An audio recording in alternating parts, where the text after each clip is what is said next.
Hello, everybody. Welcome back to the Boo Shakalaka podcast. I'm your host, Tiffany, and I'm joined by my co-host, Pierre. And what it is, what's up? What's Can up? a player just get into I don't think those were the words, but we're gonna roll with it like we usually do. We've reached that age where we just make up words to songs. But I mean, I've been making up words for a very long time to songs. Oh yeah, like your favorite song. I'm Real Remix. Your lifestyle.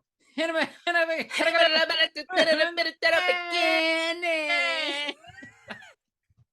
thought you were talking about J-Lo's I'm Real.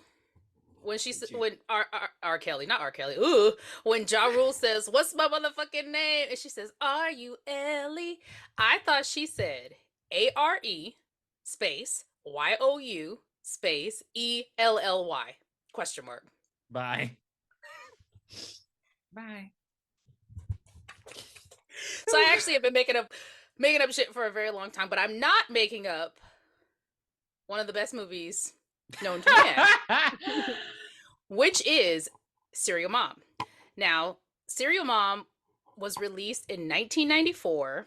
Shit. And yeah, can you believe that? I was 11 when Serial Mom came out. Like, it is unbelievable that it was that long ago. 1994, and I can read the synopsis. She's the perfect all-American parent, a great cook and homemaker, a devoted recycler, and a woman who will literally kill to keep her children happy. And I think that very much describes Beverly Sutphin. Mm-hmm. Yeah. This is not a movie. We shouldn't have been watching this when we were kids. I'm sorry. We should not have been watching this movie. This is true cinema, kids. Like, this is what it was before streaming, like when writers were writing, when like movies could just be made. It wasn't just all about profit. We're trying to get $1 billion. Like, this is true old-fashioned satirical dark comedy legend, if you will. It's still a horror movie because there are some very scary scenes in it. So I don't care what anybody says. It's a horror comedy to me. Yeah. So get ready. I'm trying to remember the first time I ever saw this. I feel like I rented it from the video rental, and I watched it, and I was like, it started off, I'm like, oh god, I'm not gonna like this, and then immediately I was like 3 minutes in, I think, is when we get the best part. One of the best parts. Yeah. I think I just saw it on Lifetime one time, and it stuck with me. Like, it's impossible not to stick with you. Like, how the fuck was this movie on Lifetime? I feel like it had to be on Lifetime, because I know I didn't watch it. The first time I watched it, it was not where I heard the curse words. So it had to be on Lifetime. I don't know, USA. Like, I'm trying to think of all the old channels we used to have. TNT. You know what? I'd probably go with USA before I went with Lifetime.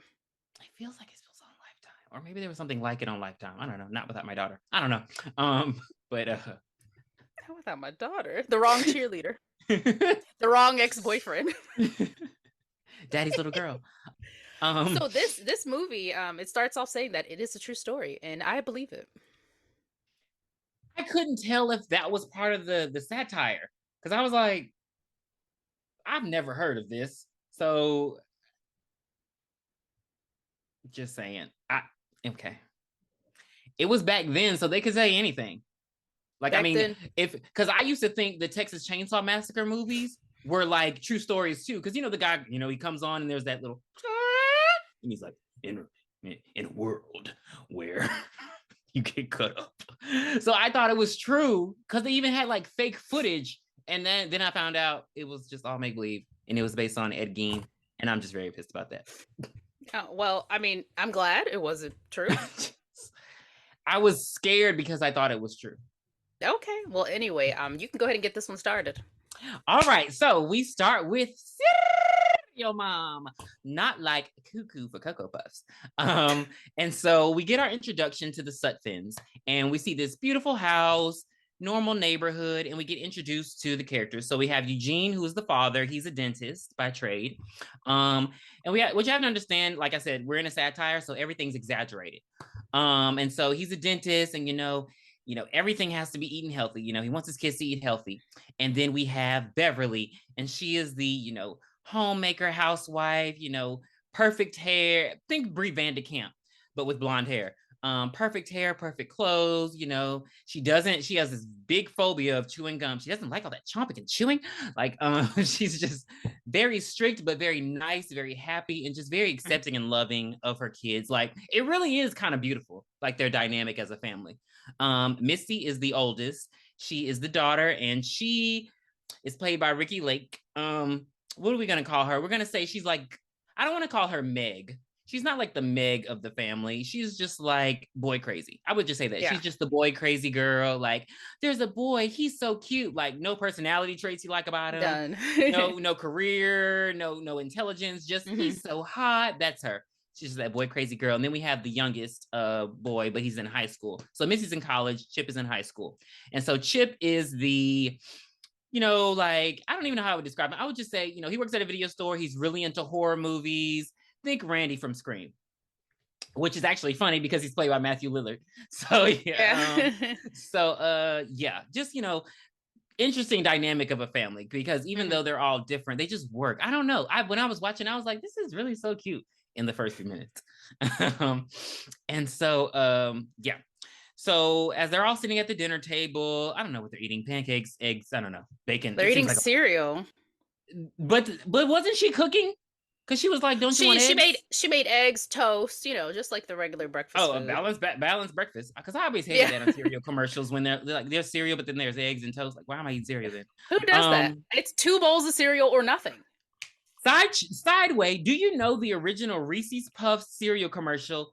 It was like a kid and his sister worked at a diner, and she brought him out the cereal, and I was like, who the hell eats cereal at a diner? Anyway, I only eat cereal at home. I do not eat cereal anywhere. It has to be in my house, my bowl, my spoon. Okay, so I'm like, what? Okay, but anyway, so yeah, they're eating a balanced breakfast, and the police pull up, and they walk, and they knock on the door, of course, and they're like, hey, we're around town, asking questions about, your neighbor Dottie Hinkle getting a threatening letter, and so they're like, oh my God, not poor Dottie, and so. He's like, here's the letter, but we have to warn you, it's language. And so it's basically one of those letters, one of those bodyguard letters where they cut out the letters of a magazine. And it's like a ransom note. Okay, yeah. Because I was like, what do you call that? There has to be a word for that, because it's just, the random letters from different things. So I don't know why they do that. Very, very time consuming. And so the letter says, I'm going to get you, pussy face. And so... And so, Beverly's like, oh my God, that is the limit. I've never even said the P word out loud. And, they're just completely like, flabbergasted. Mind you, this is a suburban family. So, their kind of language is just inappropriate, which leads me to my question, Tiffany, because you are a woman. Does the P word offend you? No. Oh, okay. So you can say neither does the C word. Okay. So I've met a girl younger than me who does not like the P word at all. So I was just, that's interesting, because apparently some women really don't like it, which is okay. I had to throw that out there because she was like, oh my God, I've never even said it out loud. I'm like, oh, okay. Okay, you say other shit, Beverly. So the police show the note, Chip's like, hey, let me see it. They're like, no, all that kind of thing. And then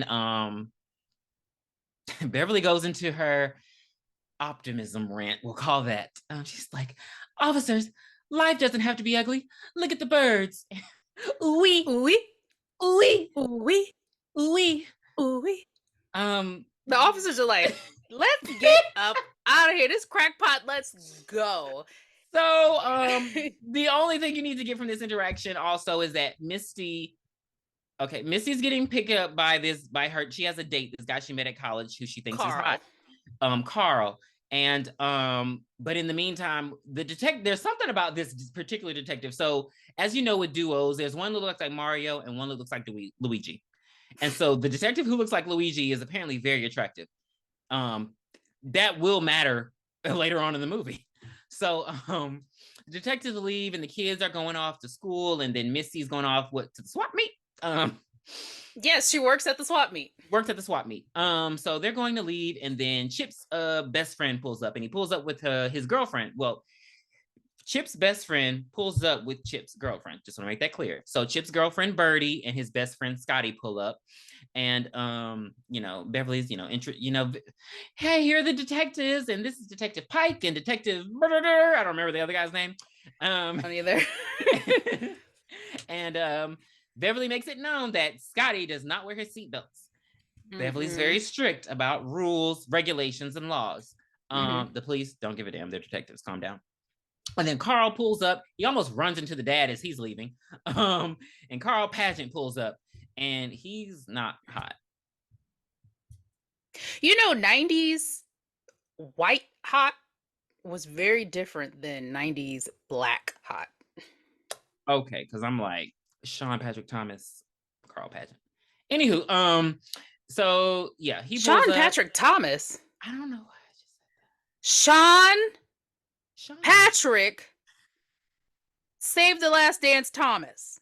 Okay, you were not there for Cruel Intentions. Anywho, he was in Cruel Intentions? Yeah, he was the black guy. My husband and I gave money to Colin Powell. I never saw that movie. Tiffany will no longer be part of the podcast. If you like to apply, send in applications. When Carl gets there, he introduced himself to Beverly, and she's like, "Oh yeah, you're Misty's date," and he's like, more of a friend," which is right. When you I'm like, Misty, do you read the room when you're interacting with these men? Because he does not seem into her at all. The nicest thing he did to her was open the car door. Outside of that, Misty, he don't want you like that. So why was he with her? Was she really smart or something? Why was he? That part I don't know. I know she. What was the dynamic? Because I know she was like, I think she might have said he part of my. Oh, they met in the library or something like that. I don't know. But she was like, Carl thinks it's crazy how much money I get to swap meet. I don't know, maybe he wanted some extra cash. I don't know. Because at this point, it's like, why are you hanging out with her then? He pulled up in a Jeep. Like, he has money. Again, maybe she's just the duff. But where are the other friends? Is it Dottie and Rosemary? So Beverly has to go to a PTA meeting, and so she heads off as well. And when she heads off, she sees what are you doing? No, I'm skipping. What are you doing? I'm skipping. Oh my gosh. So reverse.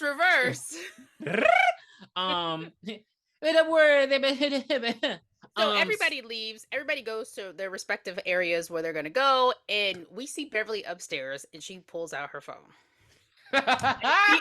She's smiling, and she's like, and this is when the whole movie takes a turn. You will never, everything you witnessed before, it's over. I'm sorry. Yeah. The first 3 minutes of the film is over, and let it go. Okay. You want to act it out? No. Both of us? Okay. I'm calling you. Ring, ring, ring, ring. Hello? Is this the cocksucker residence? God damn you! Stop calling here. Isn't this 4124 Pussy Way? You bitch! Here, let me check the zip code. 212. Fuck you. And in the midst of this phone call, we see the nosy neighbor, Rosemary Ackerman. Sorry. Rosemary Ackerman is going over to Beverly's house. She just walks in the door like nosy neighbors do. And so she's, walking around the house, and she's coming up the stairs as this phone call is happening. Okay, you ready? You ready? It's your part. You got to call again. No, you got to call again. Oh. Beep, beep, beep, beep, beep, beep, beep, beep. Didn't I just say fuck you? I beg your pardon. I'm sorry. Who was this? This is Mrs. Williams from the telephone company. It's Mrs. Wilson, but okay. This is Miss Wilson from the telephone company. I hear you've been having calls from you've been getting phone calls from an obscene caller. I'm sorry, Mrs. Wilson. I don't like bad language. I'm a single woman. I've had my number changed. I've changed twice. I've had my number changed twice already. I'm a divorced woman. Please help me. That's what she said, divorced. So I am a divorced woman, and I use that all the time. Please help. Does that work? Like, no. So then, like, so the conversation continues. I can't remember everything. Well, she's just like, always, can you let us know what this is called? This oh yeah, can you tell us what saying? this obscene phone caller says to you? I'm sorry, I don't use bad language. Well, I understand, but we need it for our records. Pussy, that's what she calls me. Listen to you, filthy mouth, you fucking whore! God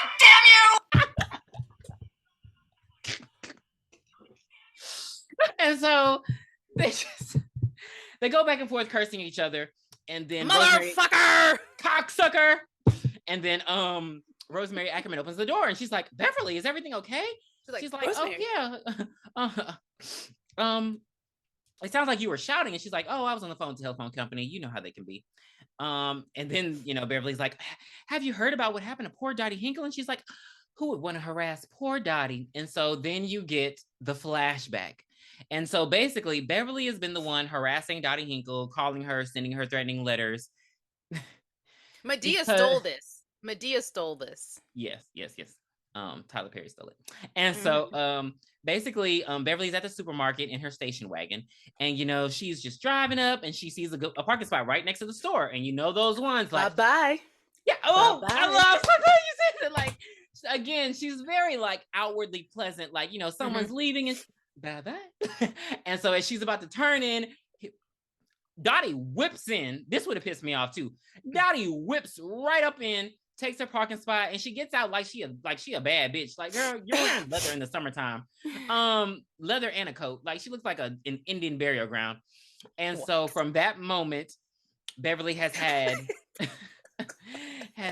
grievances towards poor Dottie Hinkle. So that's the explanation of why she is threatening her via phone call and mail. Yep. So Yep. Don't steal people's parking spots. It's just as simple as that. That is Beverly's nature. And so it goes a little deeper. So like I said earlier, she has a PTA meeting with one of Chip's teachers. Mr. Stubbins. Mr. Stubbins. I'm sorry, I just thought about that fly scene.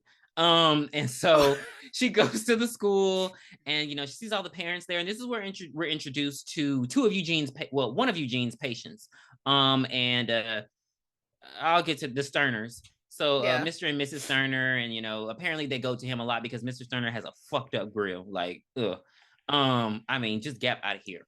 And so Beverly's called in, and so she, goes in, and she, she hands him a what is it, fruitcake? And so those are just disgusting. a Christmas thing.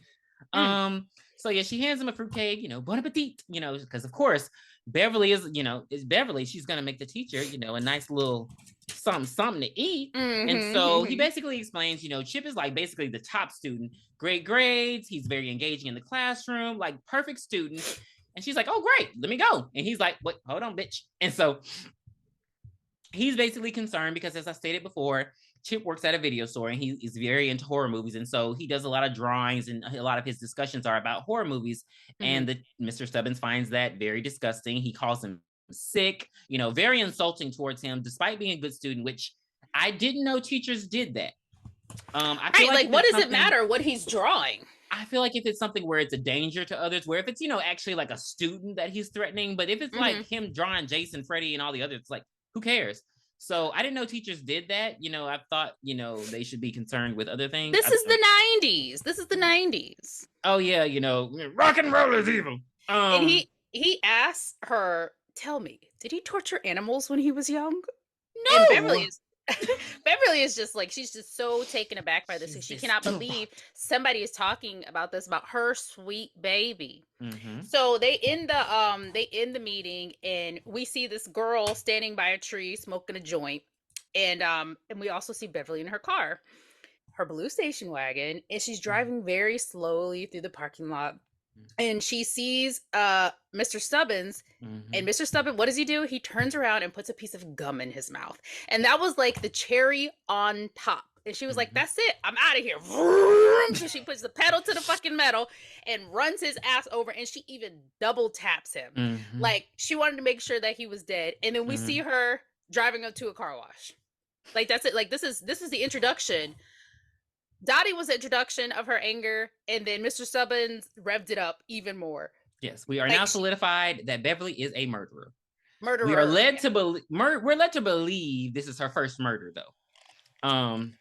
Right. So again, apparently her kids are a trigger, and so Chip's at home watching a horror movie with Birdie Scotty and Birdie. I don't know what the fuck they're watching. It was disgusting. It's the Citizen Kane of horror. It's a sheep's tongue. That's really. I don't know. Wow. It looked like a what's it called? When you die and then they cut you open. Autopsy? Oh, yeah. An autopsy. It kind of looked like an autopsy video, but I think the person was alive, like hand in mouth, like fish hooking in the mouth. Like, I don't like that. I love horror, but that yeah, gore. And we'll get to that later. But well, no, Scotty, I like gore, but not like that. Okay, so Scotty is repulsed by this, like we were.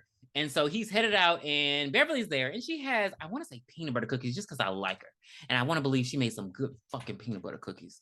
And so she's like, cookies. And so Scotty goes to throw up.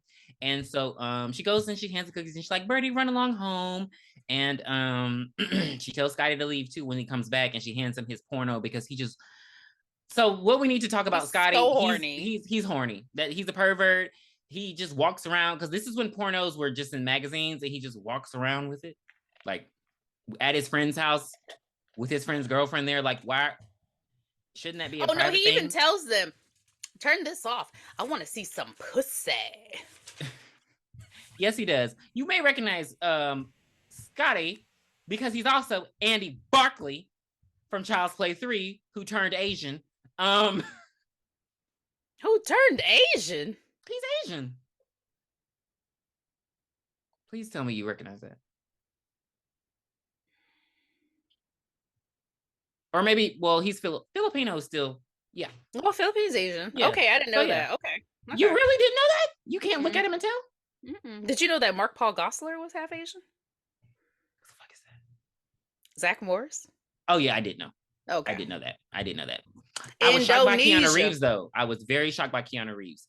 I can kind of see that. Did you know that I'm Asian? You can burn in hell. You are Native American at best. So black ancestry DNA said you black and you got some white in you. You from Mississippi. Oh, so really? What do you expect? Oh, I got to do my 23andMe. I feel like I'm gonna be shocked. Rosemary, they're eating dinner.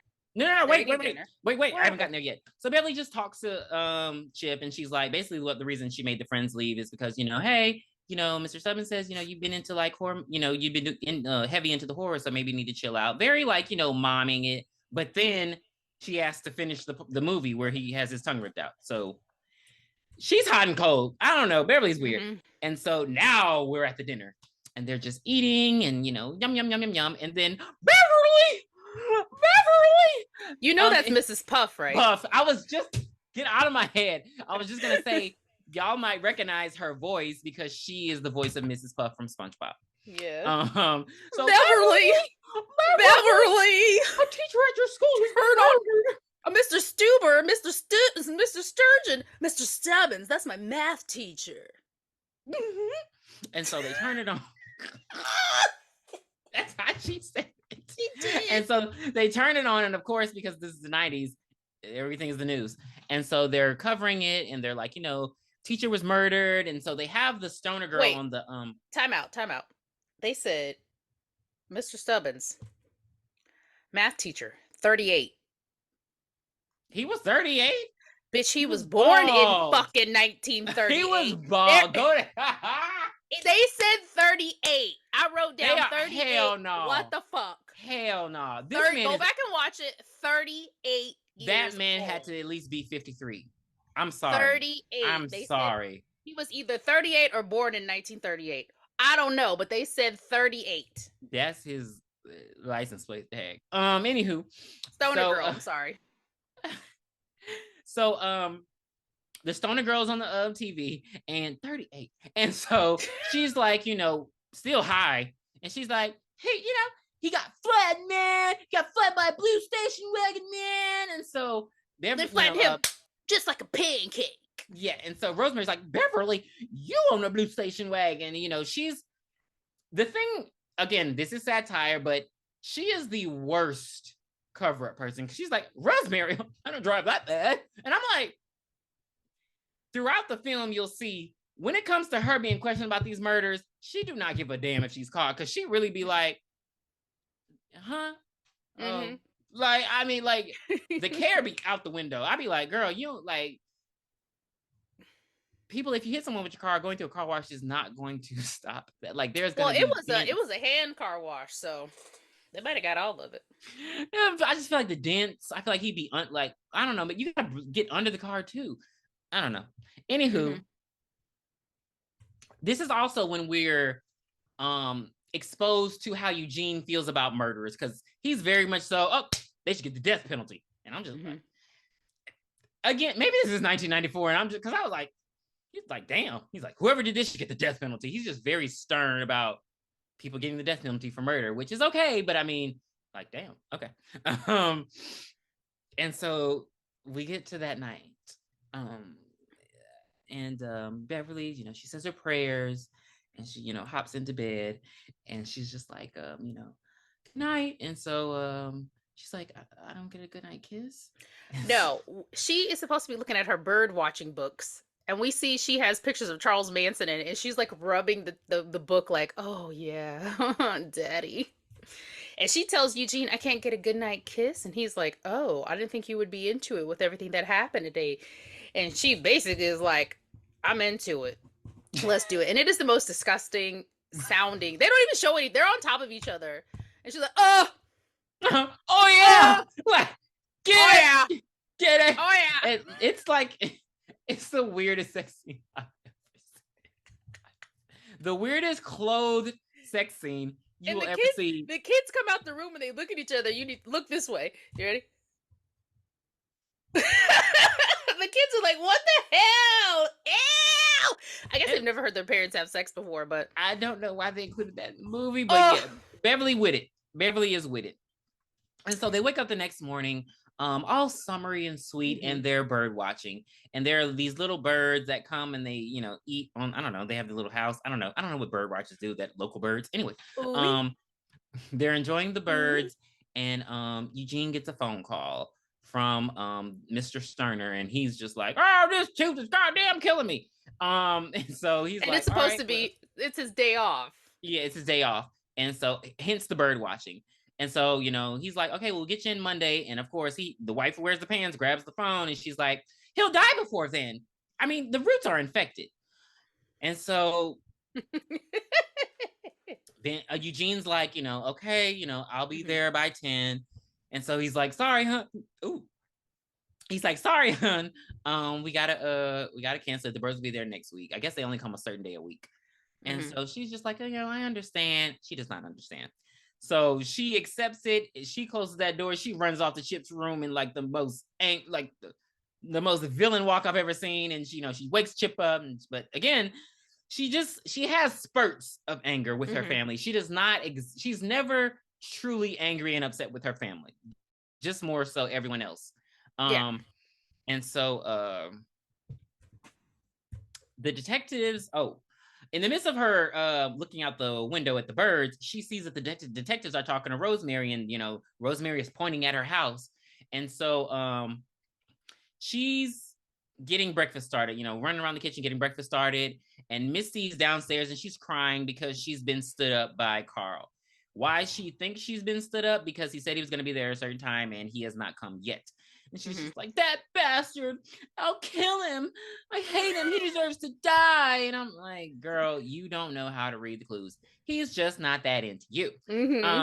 And so, you know, Beverly's not really paying her any mind. She's more so focused on the police who are like lurking outside. They're going through the trash. They're looking in the window. I'm like, what the fuck are they doing? Like, just weird shit for detectives who don't have a search warrant yet. And so they finally knock on the damn door. She's like, Carl. She's like, no, that's the police. And so they come in, and what did they say? Let me see what the notes say. I thought we could freestyle like 1 and 6 at Park.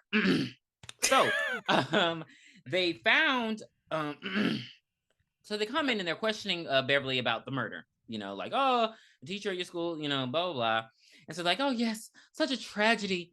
And so in comes Scotty and Birdie. They just come in every morning. And so they go and they sit down at the table and they're just, you know, doing their thing while the police are interrogating Beverly. And so they ask her about her car and they say, basically, you know, we looked for the registered vehicles of all the parents at the school, and you're the only one who owns this car. And so, you know, Eugene's very defensive. He's like, you know, what are you trying to say? My wife did it. Like, my wife's the best person in the world. And so in the midst of this, Scotty, you know, the kids are making jokes. He's like, she did it. She ran him over. You know, they're laughing about it. You know, it's just a big funny thing. And then they notice a magazine on the table. And he's like, he notices that Detective Pike notices that a P is cut out of the magazine. He's like, P as in people who don't mind their own business. Yeah. And so Beverly grabs the magazine and she basically explains that it's not her magazine. It's actually Rosemary Ackerman's magazine. And so she also explains that she recycles all of hers. And so, you know, the detectives don't have enough. So they leave. And so Beverly's pissed at Rosemary at this point. I'm guessing everyone leaves because Beverly is recycling. Do you want to go over her recycle music, Tiffany?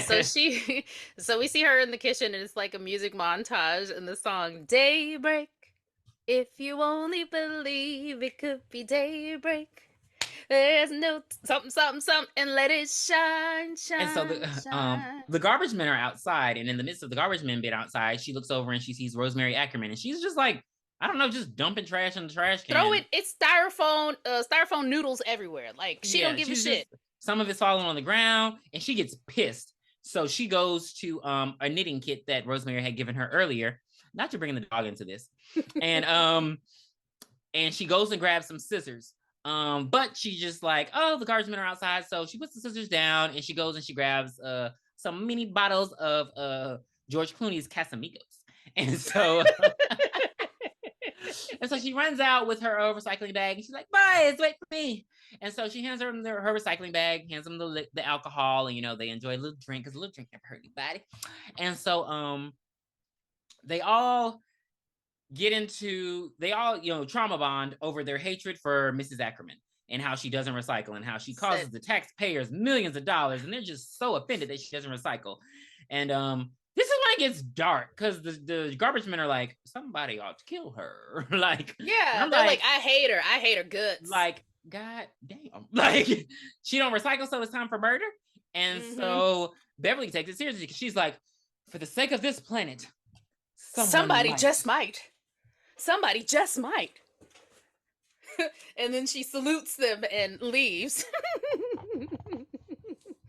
And they can you believe that goddamn litter bugger? So this, I will say, is my second favorite part of the movie. Okay.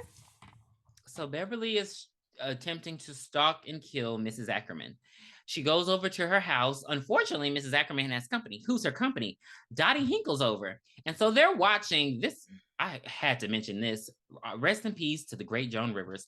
They're watching this Joan Rivers segment where it's basically women who are in love with murderers. I forgot what the segment was called. What's it called? I can't remember. Damn, it was like, I don't know. But basically, women who like murderers. And so, you know, they're watching that, and Beverly's like stalking outside the window.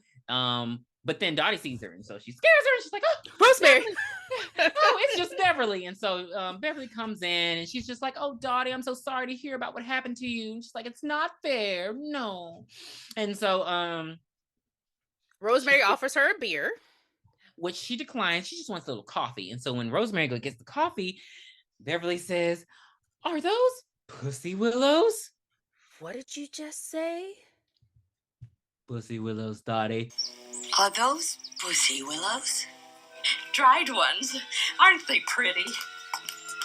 What did you just say? Pussy willows, Dottie. Smash! And so she grabs a Fabergé egg on Rosemary's table and smashes it on the ground. And, you know, she's like, oh my God, what are you doing? It's that classic, you know, I did it, but you did it thing, just over talking the person, gaslighting like hell. She's like, bro, you know, Dottie didn't mean to do it, did you, Dottie? And she's like, I did not break your Fabergé egg. You know and Rosemary's like, you know, I collect Franklin mint. And so very quickly, very hastily, Beverly pushes Rosemary out the door, and they're gonna go to the swap meet to find another Fabergé egg. And so this is all her plan to kill her. And they just leave Dottie in Rosemary's house. It was her. I heard her voice. And so again, this is the 90s. But they did this in Goosebumps. This whole leaving people in your house when you leave, what? I mean, who was driving? Like, it was just very rushed. Like, did she even grab her purse? Like, damn. So they go to the swap meet. And while they're at the swap meet, we're at the dentist office. And so Mr. Stubbins is getting the worst root canal of his damn life. Not Mr. Stubbins. Oh crap. Mr. Sterner is getting it's too many. So Mr. Sterner is getting the worst root canal of his life. He's screaming, he's hollering. It's so gross, like a close-up on the teeth. It's so nasty. I did not. Oh god, their scenes are disgusting. Yeah. Period. Yeah. Okay. Yeah. We'll get to that later. I'm so glad. Okay. But yeah, his wife walks in during the root canal, and she's like, "You need to calm down. You need to stop. You need to take it easy on him." It's just like, don't piss me off during this movie.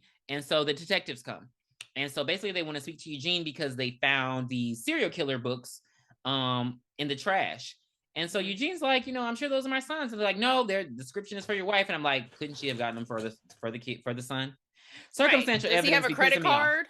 Yeah, I'm like, circumstantial evidence pisses me off. You know how back in the 90s you had to, and if you wanted to order them damn elastic plastic balloons, you had to get your parents' credit card and pay $19.99. 3 payments of $19.99.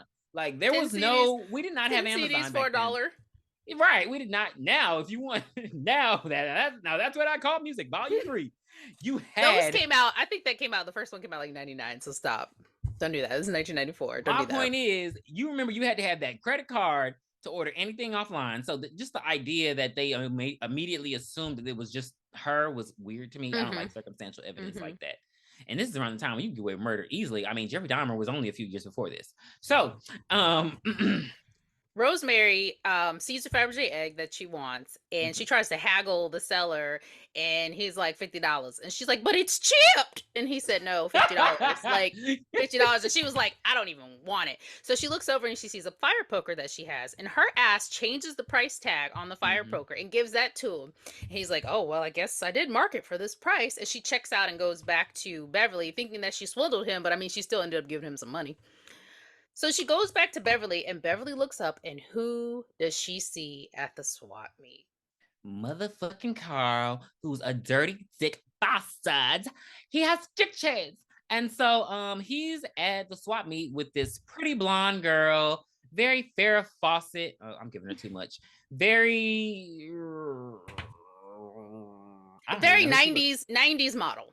Yeah, just very blonde, skinny, thin, and he's with her. Misty doesn't see him, but Beverly does, and so she's pissed. And so I forgot what her excuse was, but she leaves.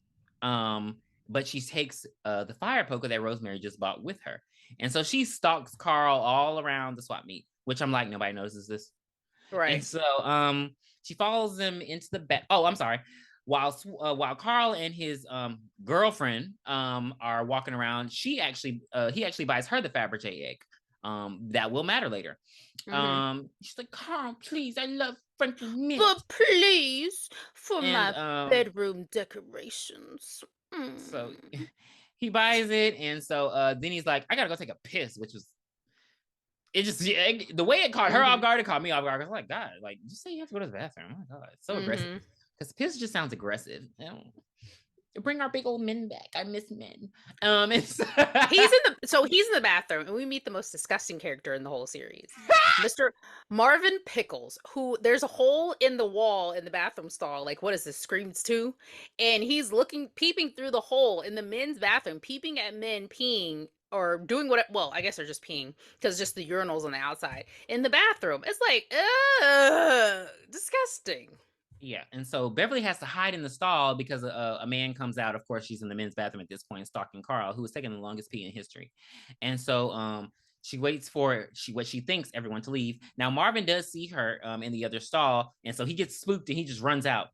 And so with him gone, Beverly heaves and hoes and heaves and hoes. She basically just rams him with the fire poker. Oh my God! Like she rammed him and just killed him with one quick shot. And then when she pulls it out, I remember it being smaller. It's like this huge, I don't even know what artery that is, but it's just this huge bloody piece on the poker. And she's just like, and she like pulls it off. And then I don't know why she flushed the toilet, but okay. So she pulls it off, she flushes the toilet, and she heads out. Don't wipe the blood off. Well, she ends up slipping on whatever that organ was before she leaves out of the bathroom. But she don't wipe the fire poker off at all. Again, when I say this is satire, because when I say she don't give a damn if she get caught, she's leaving behind fingerprints, evidence, all kinds.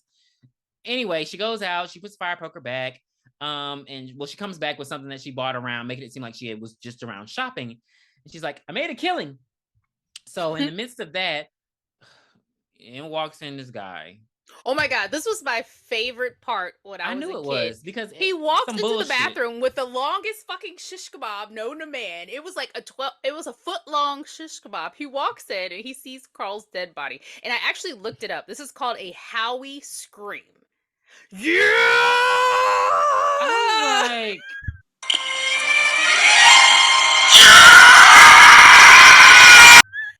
And so everybody, like, you hear everybody at the swap meet screaming, and they're all running over to see what the ruckus is.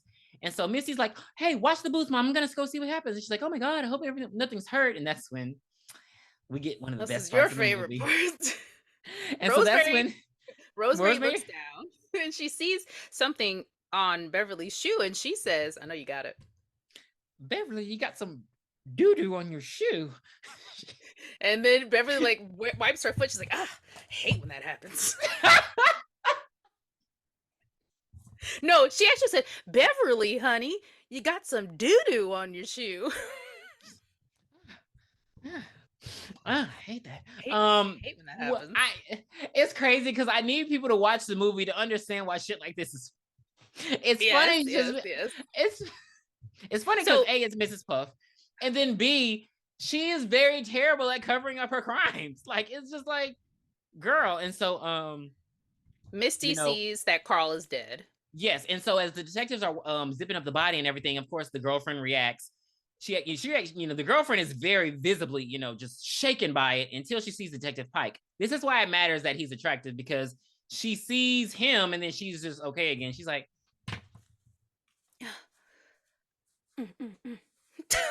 she's like, I like sex and I'm not afraid to admit. Excuse me, I just had pudding an hour ago. And so they see Misty react, and that's when they put two and two together, and they're like, hey, this is the guy we saw the other day, and what's going on here? And so Misty runs back and she's like, Mom, Carl's dead. And she's like, well, be careful what you wish for, honey. Again, like very unfazed, very, oh, I saw the Pee Wee Herman doll, just very like, she's not caring about it at all. And so not at all.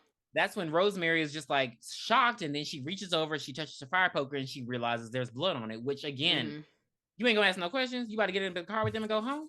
Nothing. Okay. And so we're at the family dinner. We're back home at the family dinner, and Chip is at the dinner, and he tells her that Scotty thinks that she's the killer.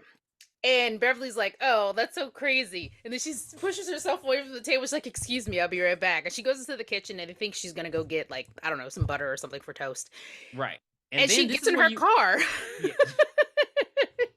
And peels off. She gets in her car and peels off. In the midst of her peeling off, this is when you realize that the police are actually building a case against her. So they're interviewing Rosemary. They're interviewing Dottie Hinkle. And so, Dottie's, she's telling the police about what she said, and so she's very nervous. She's like, would you become more comfortable if a policewoman came? And she's like, maybe. And so a policewoman comes over, and she's just like, let it out. And she's like, pussy. That's what she said. Pussy Willows. And so they're with Rosemary, and they're like, and she had the fire poker, and there was blood on it, and I thought she had some doo-doo on her shoe, but it wasn't doo at all. It was gore hanging there like a runny nose. And so, they're building their case against her, which at this point, Eugene is also discovering a few things about Beverly, because he goes through her stuff at home and he realizes she's been corresponding with Ted Bundy. I thought that was a very, very cute little Easter egg to throw in there. And so Ted Bundy's been sending her, videotapes or tape recordings, hey, Beverly, they're about to kill me, that kind of thing. So they've been corresponding for a while now, and she has letters and all these kind of things from various murderers. So the family is aware that some shit's off. Because Missy's like, Chip, you wanted your teacher dead, now he's dead. I say I wanted Carl to die, now he's dead. Chip don't give a damn if his mom is a murderer or not. But they're led to believe that because she's gone off to kill Scotty because of what Chip said earlier. Scotty thinks you're the killer.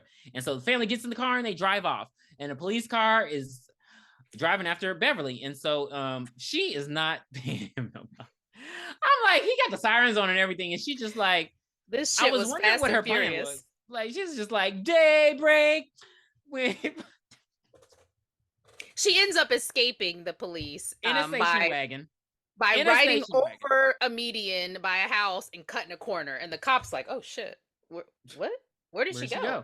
And that's in the meantime, the detectives are also following the family. So the family is headed to Chip's house, and we also think that I'm sorry, the family is headed to Scotty's house, and we also think that Beverly is headed there too. But surprise, surprise, Beverly rolls up on the motherfucking Sterners. And this is when we get introduced to a scene that I think about often at night.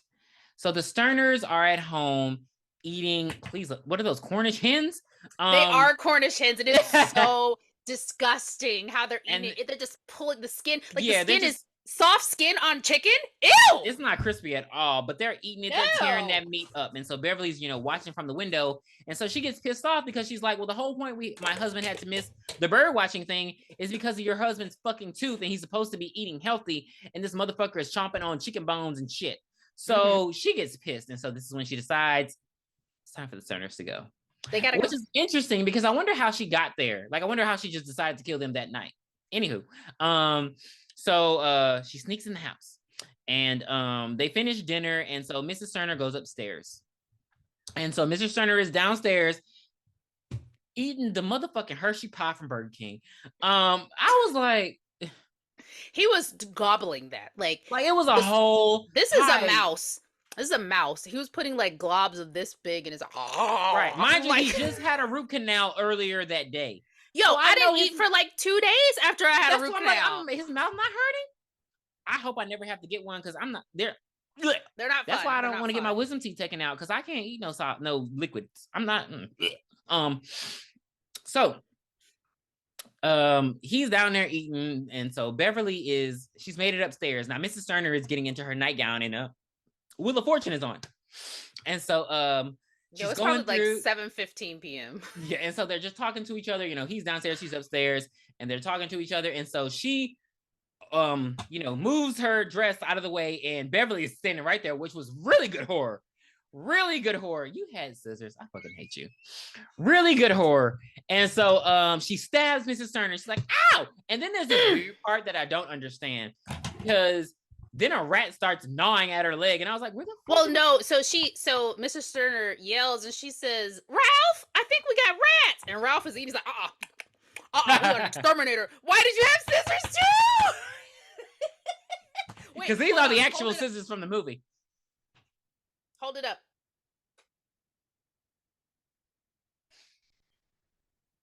And yeah, and so she just continues to stab her, and while she's pulling the scissors out of her, he hears, of course, hears his wife screaming, so he runs upstairs, and so Beverly, she take them scissors, and she, like, I was like, damn, like Beverly Hills Ninja, like, she misses him, of course, but she tries to hit him twice.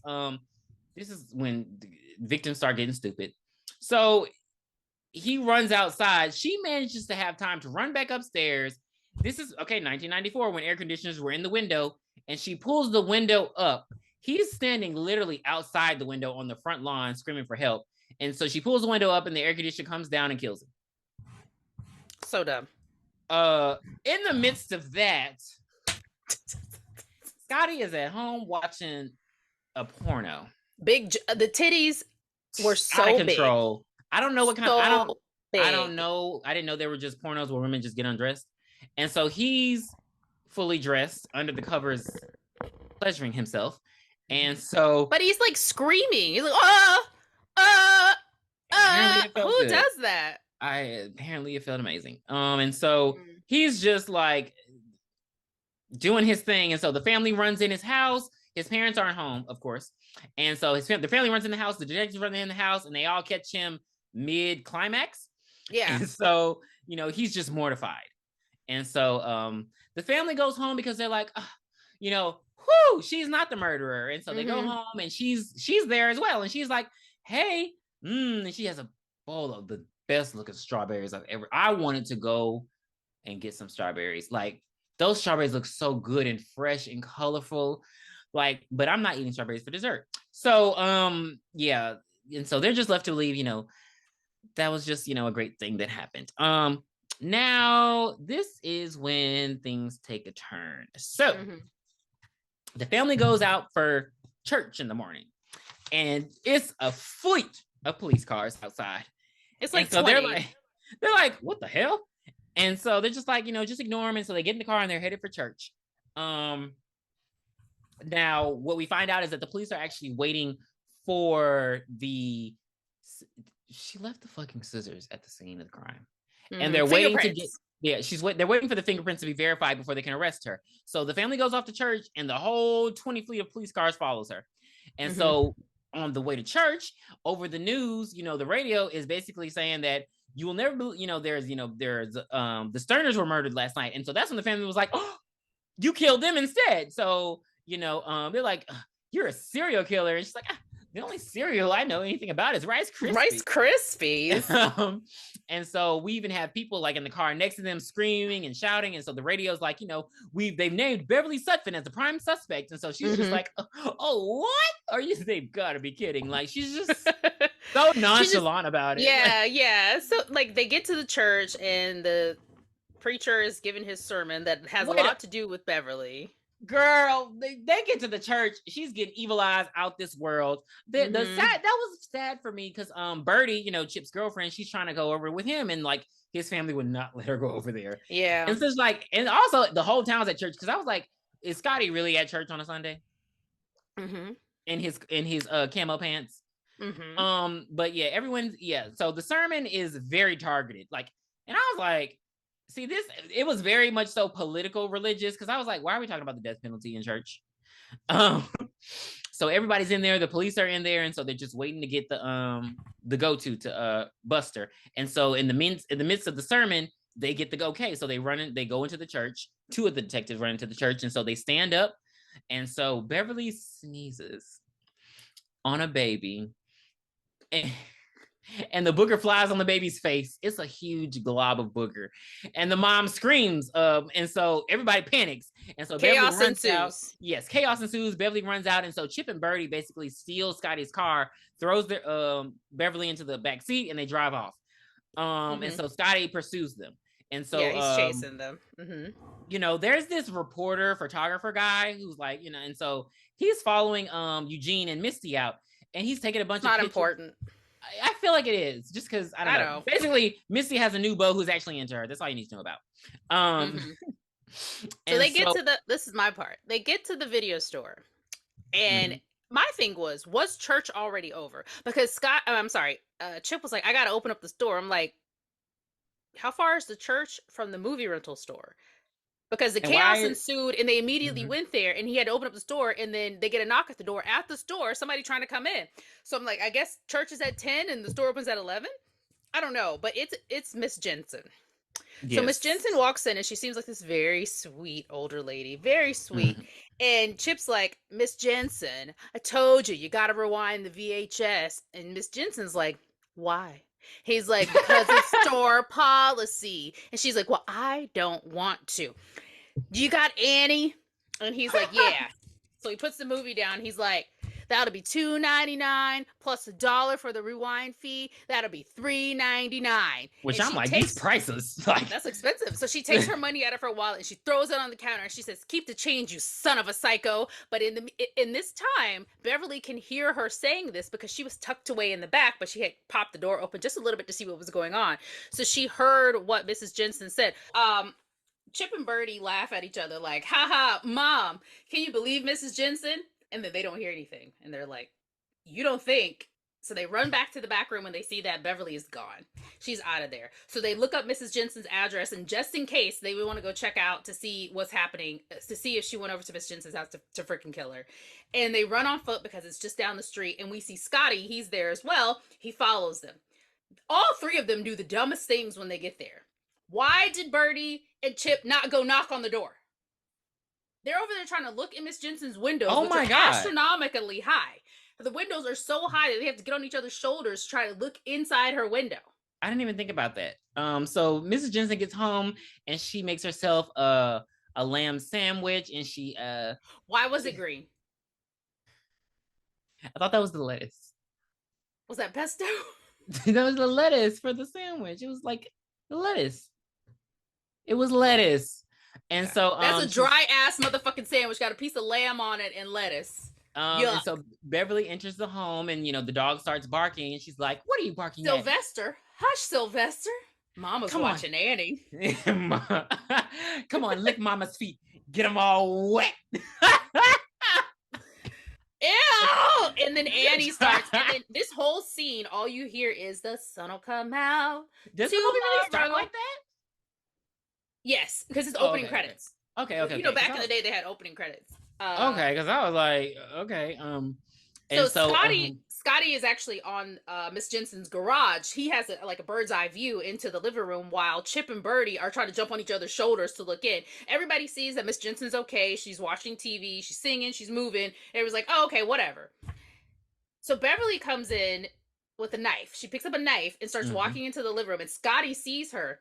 She gets all the way up to Miss Jensen, and she changes her mind and goes back into the kitchen. So Scotty's like, phew, I guess she's not gonna kill her. This bitch goes into the kitchen and picks up the fucking brontosaurus bone from the Flintstones, gives Sylvester a little piece of it, comes out, and while Miss Jensen is singing, beats the fuck out of her with that rack of lamb. And she's like, hitting tomorrow. You're only a day. Way. And when she rewind. Yes, she pushes the button on the VCR. Rewind. And so Scotty sees this whole thing. So his dumb ass is still on the roof, and Beverly looks to her right, and she sees him, and he's like, "Oh shit!" So he starts running. Yeah. So she runs out. Well, she grabs the knife. Chip and Birdie. Yeah, she grabs the knife, but Chip and Birdie didn't see anything because they were too busy fucking playing leapfrog over there by the window.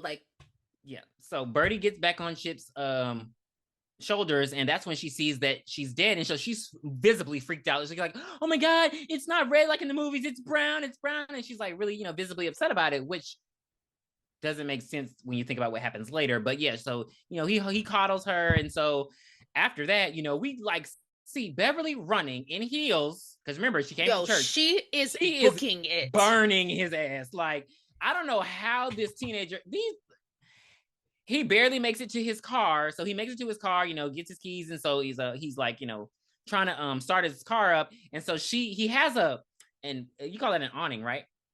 An awning over his sports car? Is that he has a convertible. I know, but what's the thing called? The thing from convertible top. The convertible top, go to hell. But it's not I don't know, it's not metal. So she's stabbing through it. She's like, "Buckle your seatbelt, it's the law." And so he drives off, and so she steals a van from this guy with her knife at knife point. Again, this is broad daylight. This is it's 10 o'clock in the morning. Sunday after church. Yeah, and so she steals his car in broad daylight, and so she's driving after him. And so while Eugene's looking for her, he sees Scotty, and he sees her, and they're driving by, and so do the police. So of course the police are following Eugene and Misty, and Eugene and Misty are following Beverly.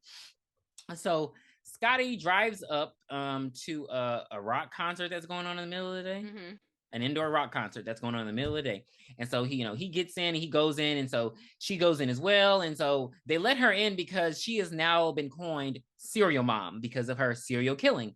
And so, she's chasing him backstairs. She's cutting wires, making shit fall on him, and how he is. Well, somehow he ends up getting on the stage, and the group Camel Lips doesn't.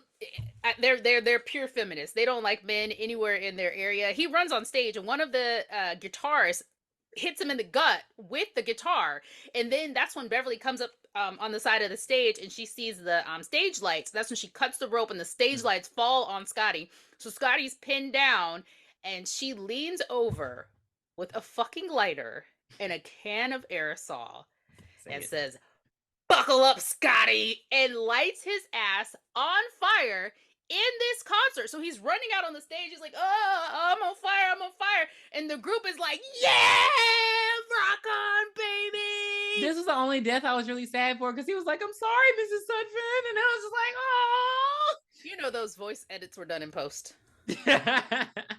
and so the group actually spits alcohol on him too, to inflame him even more. So Scotty's dead, and Beverly comes out, and she's like jamming, and the family's like, "The fuck is going on?" And she's like, "Yeah." So the police come inside and arrest her ass. They're like, "Shut the fuck up." And so in the midst of her being arrested and taken out, the whole concert is yelling, "Cereal mom, cereal mom, cereal mom, cereal moms." And so she's just like living it up. I seen that movie.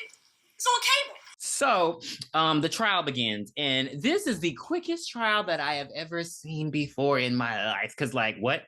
So, Beverly's headed to the court. She has every prisoner on the bus singing like this old "Crack it open, crack it open." It's like, oh my God.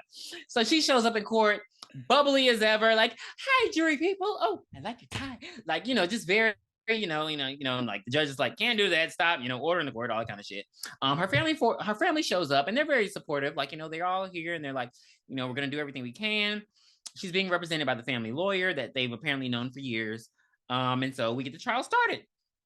And so before the trial even gets started, Beverly is disturbed because one of the jurors is wearing white shoes after Labor Day. Mind you, do they even go with the outfit? Don't piss me off. I don't think so. And so she lets her lawyer know during his opening statement that, that's what she writes down. Out of all, like, she's on trial for murder, but she's like, juror number 9 is wearing white shoes. Number 6. Juror number 6. Damn it. Okay. Number 6. I feel like, okay. Okay. And so that's when his defense becomes that she's insane, and so she asks the judge if she can fire him and represent herself, to which he says okay. And so everyone's like, "What the hell?" And so she is her own lawyer. Right. First up is Dottie Hinkle. That is our first witness. So again, Dottie be walking in like she already got it on lock, and she don't. Like, I'd be like, "What the fuck you got on?" Like, Queen teens. Like, this is not England. Plaid on plaid on plaid. Like, I'm like, "Girl, what the fuck you got on?" So she walk in with, with attitude, like she's just the top notch. Oh, well, I don't know, gays listening. So Dottie Hinkle is actually the aunt in the Eating Out movies. That's your little Easter egg. So yeah, Dottie gets on stand, and so Beverly starts questioning her about drinking, possibly being drunk when she received the phone calls. And so she's like, "So you don't drink?" She's like, "No, I don't." And she's like, "Oh, so you weren't drinking when I saw you at Mrs. Rosemary's house?" She's like, "Well, I drink socially. I'll have a beer." And she's like, "Oh, so you meant that you just lied?" He's like, "No, I don't, you bitch." Like, damn, you're so mad. So the judge is like, "Hey, watch your language." And then Beverly goes, "Fuck you." Did you see that? She just said "fuck you" to me. Let the court see that I'm merely just standing here. Again, why did no one see that though? It was not like that was not. I'm like, nobody saw that. And so, "Fuck you too, you whore." And so the judge is like, "All right, you curse one more time, I'll hold you in contempt." And that's when Beverly goes in for the kill. She's like, "Mrs. Hinkle, are you insane?" "No, I'm not, you motherfucker." The judge, he holds her in contempt. She has to spend 5 days in jail and pay $1,000 fine. And so she's just going off at this point. She's like, "You cocksucker, you pig fucker, you ugly whore, you bitch." And so, she was like, "You know what? I'm going to jail. I'm getting all this shit out right now." And I hope she moves. Yeah, Eugene looks at Beverly, and Beverly like, "Baby, I got this." And so that's when we're under the impression Beverly know what the fuck she doing. As much as careless as she's been throughout this entire movie with like leaving behind, I mean, baby evidence for the detectives. She owned it in this courtroom. Because as we all know, court is about what you can prove. It's not about what the fuck you did. Okay. Correct. So second up is Miss Hodges. Does it matter that Carl's brother comes and punches Chip? Do we care? No. We don't care. So basically, while the trial is going on, the kids are outside doing motherfucking promos. So they got merchandise. They're signing books. She's Serial Mom and she's my mom. Yeah, that's why I wanted to mention the photographer boyfriend, because he's like signing his book that he already wrote about her. And so how long was she in jail? They're out, like everybody got pins. Like it's just very much so chaos outside. So they are marketing. It's Louise Mania out there. Yeah, it's Gail Weathers. So they're marketing the hell out of this. And so basically Carl's brother comes and he's like, your mom killed my brother, and he punches Chip, but then Chip is like, hey, you got movie rights? He's like, I wonder if Jason Priestley's available. So yeah, that's going on outside. So basically the movie about to be made is supposed to star Suzanne Summers. That'll matter later. So who's next? So the second person up to the stand is Mrs. Hodges. And Miss Hodges is the stoner girl that we saw when Beverly ran over Mr. Stubbins. So she gets on the stand and she's clearly high. I don't know what weed she was on, because I don't know what strand. I've never seen anybody act like that unless it's a movie. But it was my favorite part. They cross-examine her and they're like, hey, you saw Beverly run over Mr. Stubbins in the parking lot of the school. And she's like, I seen that movie. I don't know why. But that is like one of my favorite quotes. And I say that when somebody asks me if I've seen something, like, I've seen that movie, and nobody ever gets it. Nobody but you and Amanda would ever get that. And probably the girl that played Mrs. Hodge. I've seen that movie. I've seen that movie. It's on cable. That car is blue, blue. Like she's so high she can't really testify. She's not a good witness. Usually they would make her take a recess and then come back maybe like the next day or something, but they just shoo her off. They're done with her. So again, third, Beverly wins round 2. Yeah. Third up is the detective, the Mario of the detective bunch. And so his case is basically that they found the books, the murderous books and all that in her trash. So Beverly cross-examines, and so remember, this is why we have to introduce all these characters. So she's very cool with the garbage men, and so she has discovered some of his literature in the garbage. And so she's like, so you're judging me by what I read, but we found this in your trash can, Chicks with Dicks. And so and he's like, this is private property. This is trespassing. He doesn't deny it. No, doesn't deny it at all. Well, he said, I'm a married man. Like, okay, so you like chicks with dicks. And so, he's like, I hope they give you the gas chamber. So, when witnesses get irate like that, the judge instructs them to, dismiss it. So another witness that she's clocking them out. Like and so she knows exactly what to do when it comes to these people because they're weak and Beverly's strong. Yes. And so next on the docket is Rosemary, which seemingly seems to be the hardest one to get. But Beverly has a plan. And so, she, testifies, it was covered in, the fire poker was covered in blood and gore. And so it's funny because she really sounds like Mrs. Puff. Like, you cannot unhear it.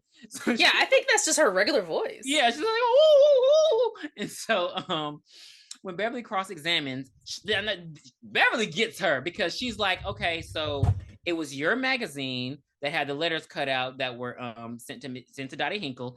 It was your fire poker that killed Carl Pageant, and you were also upset because his girlfriend bought the Fabergé egg that you wanted, and so she's just Annalise Keating, she's tearing her up, slut killer. And so that's when she hits her with the piece de la resistance. Rosemary, do you recycle? No, I don't have room in my kitchen. And so everyone's just like I didn't know recycling was such a big thing in 1994 because I swear nobody does it now. And so that's why the world is just ending. Like, ain't nobody planting trees no more. And so that's when Suzanne Summers shows up, and she walks in the courtroom, and she walks in the courtroom while the cross-examination is happening for the other detective, Luigi. And, so he's all like, oh my God, you are Suzanne Summers. And even the judge is like awestruck. Everybody's, starstruck by her. She has a fur coat with a t-shirt on, and she looks really pretty. She looks really pretty. R.I.P. R.I.P. And so she sits down in the front row, and she's just like, and so basically this was weird because what the detective is he wants to enter in a photo for evidence. Do we even see what that photo is? It's the photo. I think it's the scissors. I think it's the Sterner murder. Or is it? Okay. It's a Sterner murder. And so even though he's giving like, good evidence of like with the fingerprint and everything, because Suzanne walks in, he's just nobody gives a shit. He's just like, no further questions. And I'm just like, well, that was actually your ace in the hole, but okay. Like, right. Out of all of those, you had at least one that she really couldn't, pop. So, okay, whatever. And so, well, you got to think of it, because remember, I'm going to get you something you didn't remember. In the beginning, when she was calling Dottie on the phone, Rosemary comes over with a basket that has all of her knitting equipment in it. So she could have said that Rosemary's fingerprints were on them too. Well, I thought that's what like the implication during the whole Rosemary cross, when she was like, those were your scissors. So, I mean, did you kill him? So, at this point, they rest the case, and so Beverly's like, "Y'all no. The case hell no. Number 6, Marvin motherfucking Pickles. Oh shit! I forgot about Marvin. Okay, so Marvin. So they Pickles can't even fucking find Marvin, because what is Marvin doing? He in the damn bathroom of the courthouse, drawing penises, writing like lewd remarks. He drew I sniff jury's underpants in the bathroom. Like fucking he's childish. He's disgusting. So they go and get him. The bailiff goes and gets him, and he comes in, and so they start cross-examining him because, of course, he witnessed her being in the bathroom during the Carl Pageant murder. Right. No, I mean he saw her before the murder, so I mean, really, truly, he's not a good eyewitness. She was just there. Yeah, but again, circumstantial evidence. So we can't even explain this in a good way because we can't visually do it. Think of Basic Instinct when Sharon Stone uncrossed her legs, opened her legs, and then crossed them again. Right. So we're just doing opening. So Beverly's doing hip adduction. Is it adduction? Yes. So she's doing that during his testimony. And he sees her legs under the table, just going like, faster and faster and faster. He's like, I've never seen Beverly Sutphin in my life. You told me to say I lied. This. Like, he's just recusing himself. He's like committing all kinds of perjury because he's a pervert. And so, after he says all that, he lets him go. And so Beverly crosses her legs and she's done. How did the judge not see that? You have to really watch. You have to watch this movie because you can this is like, you have to see this because it's just amazing. Like and then they use like this boom boom boom boom boom boom boom boom boom boom. She is just giving it her all. So she's her legs. So after that, that's what Beverly's like. The defense proves nothing. The defense. I'm sorry. The defense. Yep. No. The prosecution has proved nothing. The defense rests also.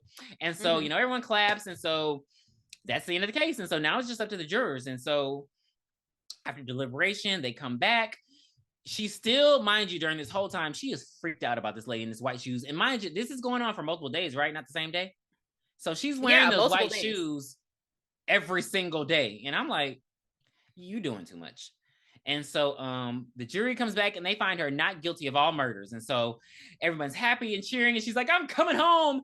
And her Missy's boyfriend's like, am I okay? And they're like, don't make her mad. You'll be fine. Yeah, you'll be fine. Treat me right. Treat me right. And so her and Suzanne are walking out with all the press. And, Suzanne's just like, I knew she was innocent. And, they're walking. And so Beverly's like, oh, I got to go to the bathroom real quickly. And when she sees the juror walking past her. And so the juror's on the phone and she's like, I knew she was innocent. We did it. We set her free. Beverly come up. She hang up that phone. She said, you can't wear white shoes after Labor Day. And she says, that's not true. Fashion has changed. Yes, it is. Didn't your mother ever tell you? Pow! She grabs the phone that is on a cord and she hits her with, and I'm like, and she's like, no, please. Fashion has changed. No. It hasn't. And she baps her again with the phone. So she is beating her to death with a cord phone. Still in the courthouse with a payphone. She's beating her to death with a payphone, and they're still in the. She just got free like 85 seconds ago. Yeah, and so she runs off. She's done killing her. She joins back the team, and so they want to take a photo. And so Suzanne's trying to move her to the right. She's like, she's trying to, no, well, Suzanne, I'm okay over here. She's like, well, come on, Beverly. And she's like, Suzanne Summers, this is my bad side. And so that's when you hear the another person scream, and very great shot. I want to get like shout out to the cinematography there. You see red blood come over the white heels, pumps.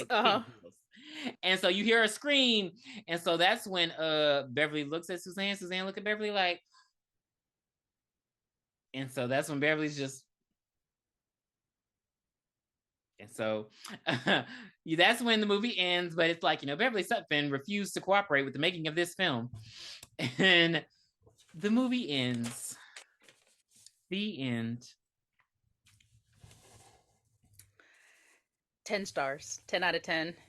12 out of 10. 10 boxes of cereal, 10 bathroom stalls, 10 fire pokers, 10 Fabergé eggs, 10 red convertibles, 10 camel lips, 9 golden rings, 10 bird watching calls, 10 root canals. Amazing. This is one of those movies that has 10 rat in the box. 9. I don't. 10 rats in the box. I don't get that part. 10 episodes of Wheel of Fortune. This is a movie that has stuck with me since the first time that I've ever seen it. And it is a movie that did I introduce you to this movie? No, you said you saw it before. Okay. No, I had saw it, and remember I brought up the quote. I was the one who brought up because it was gore hanging there like snot. And so that's when we rewatched it. I mean, so mind you guys, this is like maybe like the year 2001, 1999, 98 that we watched this movie, and it has stuck with us ever since. So we knew that this had to be the first movie that we reviewed on the Boo Shakalaka podcast. So I've given my rating. What is your rating? 12 out of 12. 12 out of 10. I'm sorry. 12 out of 12. 12 out of 10. 12 out of 10. It exceeds everything. And Kathleen Turner is so good in this role. Like she is so menacing and like so mesmerizing at the same time, because she embodies that suburban Stepford wife, house mom, and then she also is like a fucking lunatic. Like, come on now, this is Jessica Rabbit we're talking about.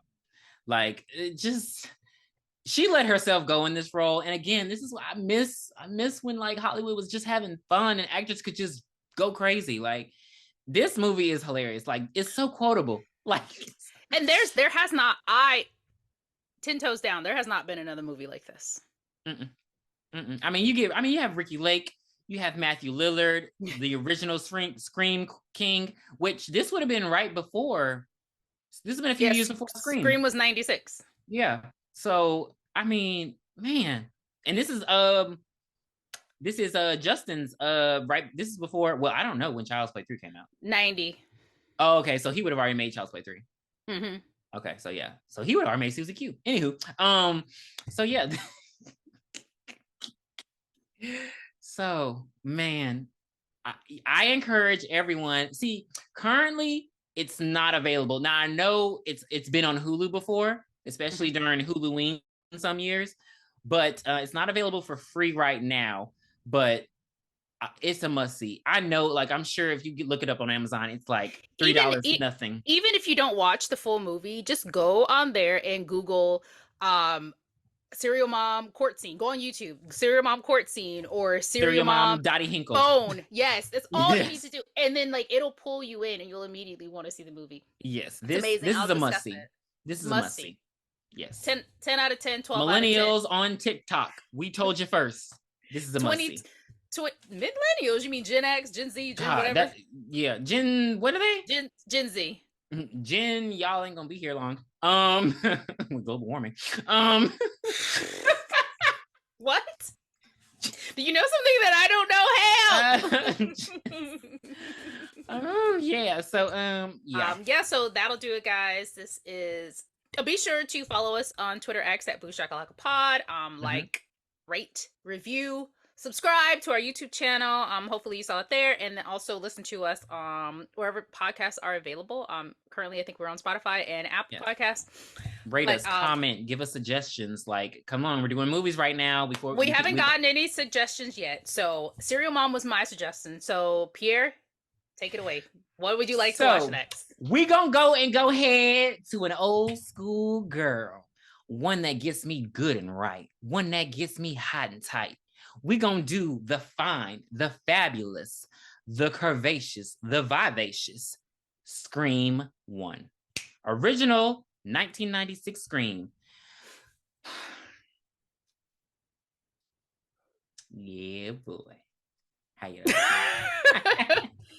All right, so be sure to join us next time when we review Scream.